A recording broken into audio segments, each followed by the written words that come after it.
Hey, welcome to another episode of Real Life with Ty. My name is Taika Simones, also known as Ty. I am the founder and host of Real Life with Ty. If it's your first time here, welcome. My loyal fans, welcome back. Let's get started.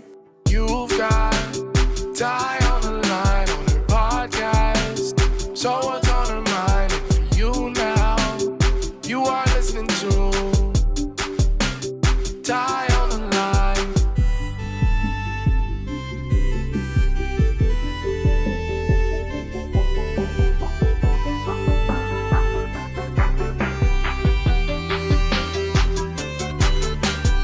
You've got Ty on the line on her podcast.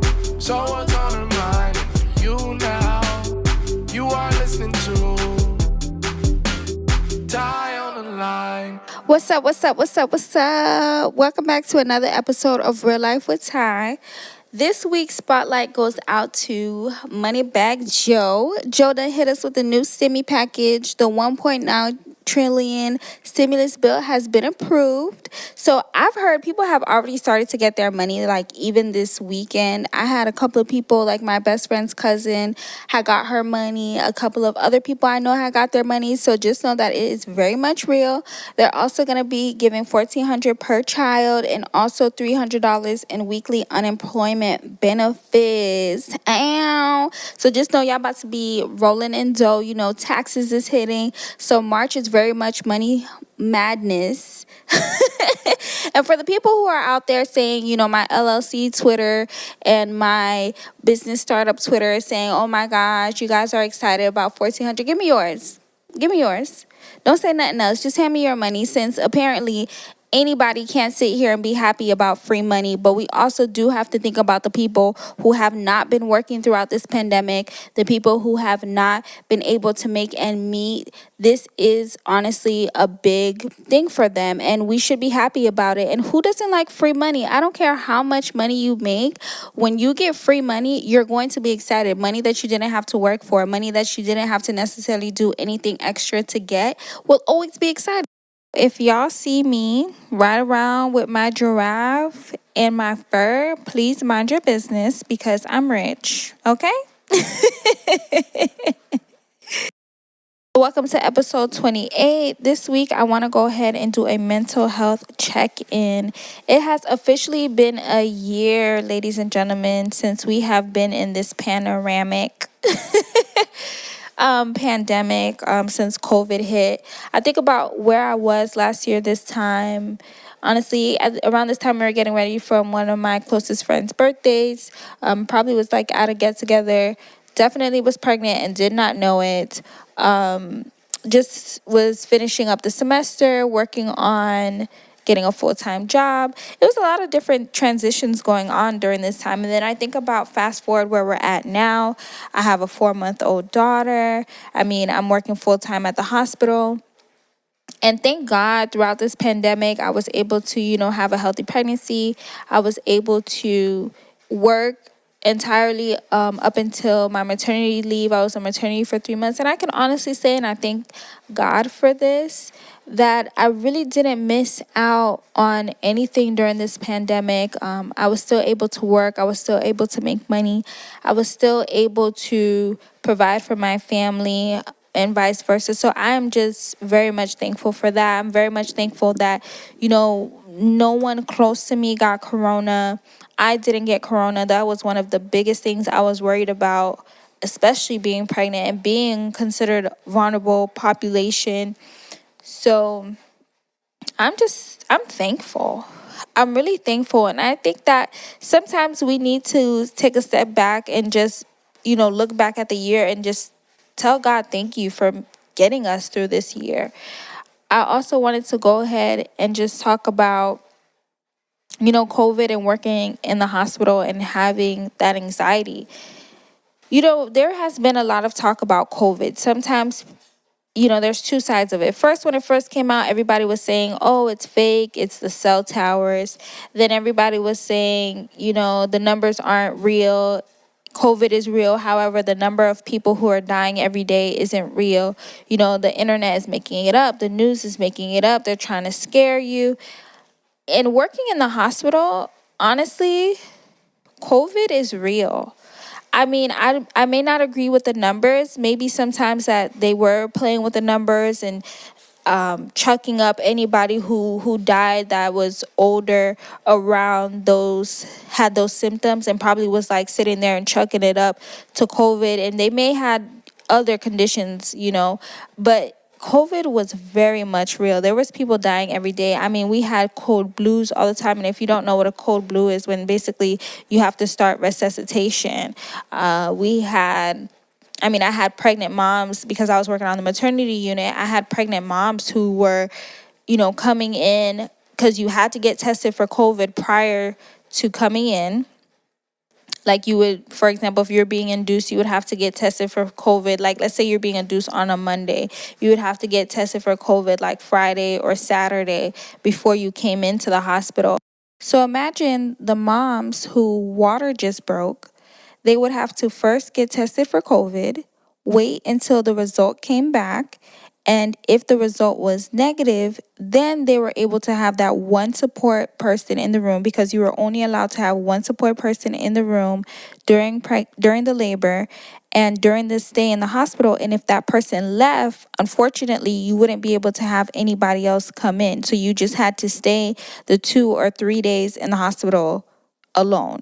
Now, so if your test came back positive, you weren't able to have any support system in the room. So imagine going through your whole labor with no support. And what I mean by, of course, there's nurses, there's doctors there, but what I mean by support, there's nobody there that you know. There's nobody there that you know. There's nobody there that is holding your hand that you're familiar with, whether it be your spouse, your mother, your father, your sister, your cousin. You just don't have a familiar face in the room. You have, all of these strangers. And sometimes it's not even your OB that delivers you at the time of delivery. It's actually whoever is on call. So that can be a midwife, that can be another OB, it could be somebody that you've never even seen at the office. So now just imagine how anxious you could be, whether it was your first pregnancy or your second pregnancy. Just having to go through the process of labor alone is tough. I can only imagine. And then also on that support system, because they don't have anybody to relieve them. They don't have anybody to come in and let them get a break. And, they can take showers and stuff, but, it's always different taking a shower in somewhere like a hospital versus taking a shower at home. And then you couldn't leave, you couldn't get out. You could have people drop off food for you, but you couldn't physically leave the building, because if you left, then you weren't able to come back in. So pregnancy, labor during the pandemic, my goodness, was definitely a different experience. And when those moms, if they didn't know that they were positive COVID, came back, the test was positive COVID, you had the baby, and then you had to make the decision, okay, you can either keep the baby in the room with you or have the baby outside of the room and have like the nurses take care of the baby for the next 2 days and have somebody else come in to pick up that baby and take care of that baby for the first 14 days while you quarantine. So, we just have to think about that. Take a step back and think about that as a new mom, having to be quarantined for 14 days without your baby. Or even if you're an existing mom and this is your second child, it takes away from that bonding. It takes away from that skin to skin. It takes away from breastfeeding initially. There's a lot of different things that pregnant women had to change during the pandemic, especially for new time moms. There wasn't many baby showers. They had the drive-through baby showers. When you had the baby, it wasn't many people coming to see you because of the fact that they don't want to give you COVID and they don't want to give the baby COVID. So pregnancy during COVID was very isolating. You went to appointments by yourself. You went to doctor visits by yourself. You went to every checkup by yourself because you were only allowed to have one adult in the room. Even after Lonnie was born, I still had to go to appointments by myself. And my first appointment, actually, they allowed me to bring someone with me because I just physically wasn't able to hold the chair and everything like that. I was still very weak. So they allowed me to have somebody with me. But that was that only appointment, only the first appointment, which is like a week checkup, I believe. So that was very tough. So a lot of pregnant women I had a lot of consults for depression. I had a lot of consults for anxiety. I had a lot of consults for moms who weren't able to adjust, who were afraid. And the COVID assessments were really sad because of the fact that I had to do them over the phone. And just think about how, it's just not very personable. You're not very able to get in communication with that person. You're not really able to look into their eyes and give them that comfort because everything is done over the phone. So that in itself, pregnancy for the women during the pandemic was definitely different. It was definitely a different experience than pregnancy prior to the pandemic. So I do want to give a big shout out to all of the new babies that came into this world in 2020 and 2021.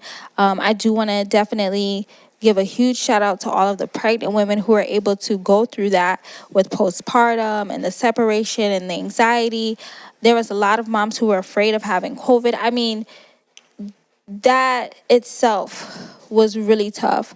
I also want to do COVID, just working in the hospital as an employee. Thankfully, I'm a social worker, so I don't necessarily have to be bedside. So a lot of my assessments were over the phone. However, you're still afraid because you're still getting in contact with these nurses. You're still getting in contact with these doctors. You're still having to be on the floor, which was a big thing because, you have to still physically be there in order to do the job.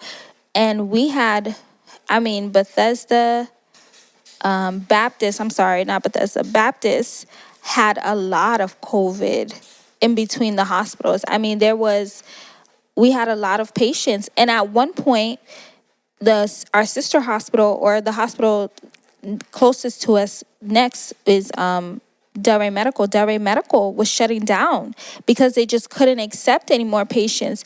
JFK was shutting down because they couldn't accept any more patients. So Bethesda Baptist, was getting the flow of all of those patients because of the simple fact that JFK and Delray Medical had shut down.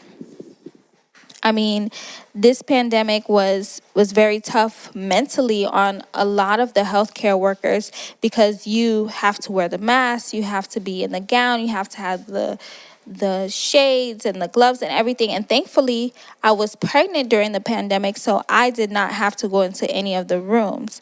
However, I really do want to give a shout out and commend all of those nurses, those doctors, those CNAs, those PCAs, those, oh my gosh, the not the sanitary workers, sorry, Lord, the food workers, the custodians, all of those people, the real frontline, the nitty gritty people. I do definitely want to give a huge shout out to them and commend them for being able to work through the pandemic and being able to sit there and get up every morning and serve. And then the people who lost their lives. And that's why I think that it's very insulting for people to say that COVID isn't real and COVID is made up and COVID is not really happening and it's the government and this and that, because there's people who are really losing their loved ones. There's people who are really have lost their lives. There's people who would never get to see those people again because of the simple fact of how COVID affected them.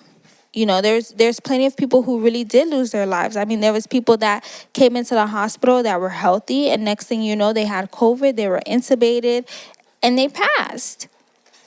That is the harsh reality of it. So I just want to, just think of that the next time that you want to say that COVID isn't real, or the numbers aren't real, or it's just a sham, or it's just the government, or this is just a way for Trump to be reelected. And that's another thing that people used to say, oh, this is just a way for Trump to be reelected. But Trump didn't get reelected.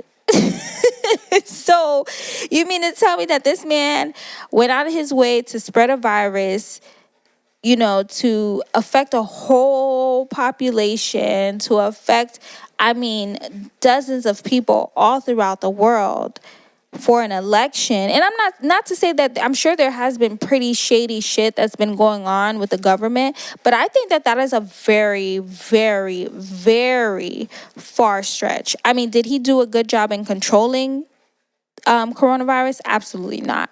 I mean, there is a lot of other precautions that he could have took. However, to say that this man is responsible for coronavirus, yeah, I don't think so. I really just do not think that this man is responsible for coronavirus. Like that is a stretch. And I could never understand how people would sit there and just say that. That's crazy. That's crazy. This episode was sponsored by Effortless Cleaning Services. Effortless Cleaning Services currently serves Palm Beach County, and their services include residential, commercial, and janitorial cleaning. Check them out on Instagram at Effortless C Services and click the link in the bio to book your next clean, making cleaning effortless for you. I also wanted to go ahead and just talk about, how are you doing during this pandemic? How has your life changed in the last year with the adjustments to now having to wear a mask, with now having to go to certain places alone, with now having to only have a certain number of people in proximity, the 6 feet, the distance, getting your temperature taken? How has those affected you? How has those things affected your mental health? For me, they did affect me. I felt very alone in a lot of the process of my pregnancy because, like I said, I had to go to appointments alone. I had to go to doctor visits alone. So it's just kind of like it took away from that bonding. I did end up having a baby shower. However, it was very small, very intimate, and I'm thankful for that. But once I had the baby, we couldn't really have that many people over because of, once again, the virus and not wanting to get it myself and not wanting the baby to get it. So that was a little sad. I mean, in the months to come, like now she's a little bit older, so we still have her around certain people, but it's always the same group of people.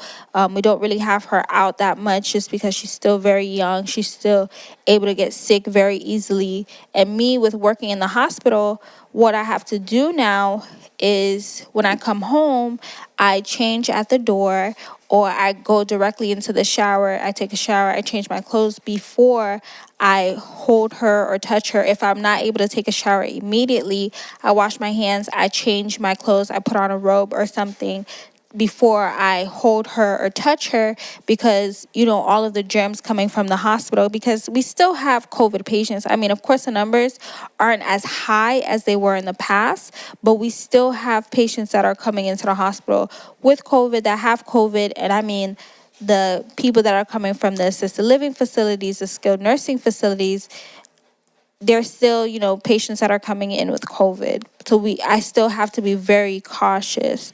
Now, some of the things that I do to help with my mental health and to help with how I feel being a frontline worker, being a new mom, being, someone who has, been a frontline worker, an essential worker, is that I make sure that I still spend time with my friends. I still go out. I may not go to big things like clubs. I haven't been to the club in a very long time, or, big parties or big gatherings, but I do brunch every once in a while. I'll go to a friend's house every once in a while. I still, go see my family. I still go to my mom's house.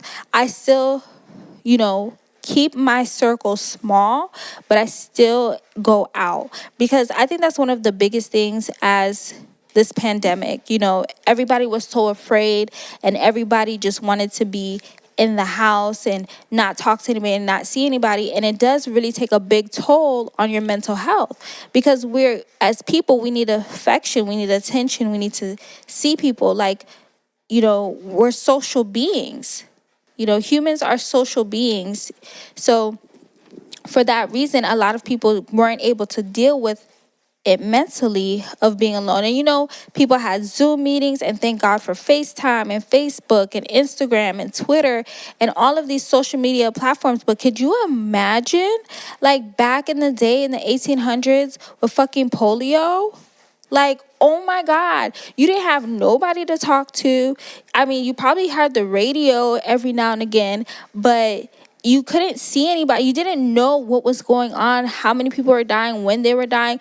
Like, you just had to ride the wave and pray for it to be done. Like, could you imagine that? Like, I'm thinking about it now, like how crazy it would have been to be back in the day with polio, with like no form of communication. I mean, aside from physically seeing that person, but like you couldn't text them, you couldn't call them, like you couldn't go see, like what were they doing? We're like sending pigeons. Like, okay, maybe I sound very ignorant right now, but like I couldn't imagine that. So we think about that. But like I said, some things that I do, I go out here and there with my friends, my close friends, because also being a new mom, needing to have that space, needing to have that separation, needing to have that break is very, very, very important to your mental health, because routine can sometimes get dull and we need that break. You need to break the cycle sometimes. If you do this thing 7 days a week, 8 hours a day, 9 hours a day, 10 hours a day, however many hours a day, you still need to have like some adult time. You still need to have some woo-sa time. I exercise. I just recently started exercising because I realized that it does help. One, it helps a lot with my self-confidence. It helps a lot with starting to get back into the groove of my new body and accepting my new body and accepting, who I am now. And another thing that I do, so I exercise, I see my friends every now and again. I also take mental health days from work. Mental health days are basically a fancy way of saying, bitch, I call off. No, seriously, it is very overwhelming sometimes working in the hospital during a pandemic, being, in the facility, and it's very overwhelming. So sometimes I do have mental health days where I call off and I stay in bed or I handle any errands that I need to handle. But I think it's very important to take those mental health days for yourself. Take those mental health days. Take those days off. Take your vacation days, your PTOs, your sick days. Take them off, because at the end of the day, that business runs when you're not there. It will run that day just fine. You are a number. You will be okay. Now, if you have your own business, of course, you can do as you please. You don't necessarily have to work around anybody's schedule. But for those who are still working, please, please, please, please, please, please, I can't stress this enough, take those mental health days, because they are very, very important. So guys, that is closing the end of our show. Thank you so much for listening. I greatly appreciate every single one of you. And yeah, holla. First and foremost, I just want to say thank you guys for listening to this podcast. If you are trying to figure out ways to support the podcast, what you can do is rate the podcast, follow, comment, subscribe, download on any platform that you are listening to this podcast on. Tell a friend, repost it on any platform that you are listening to the podcast. Use hashtag Real Life with Ty. The more that you do that is the more ways that other people can also find the podcast and help us get out there. And as you guys know, if you have any questions, suggestions, or want to leave me any comments, feel free to DM me at Real Life with Ty. That's also my Twitter and Instagram. Or you can email me at reallifewithty@gmail.com. Holla! You've got Ty on the line on her podcast. So what's on her mind? And for you now, you are listening to Ty on the line.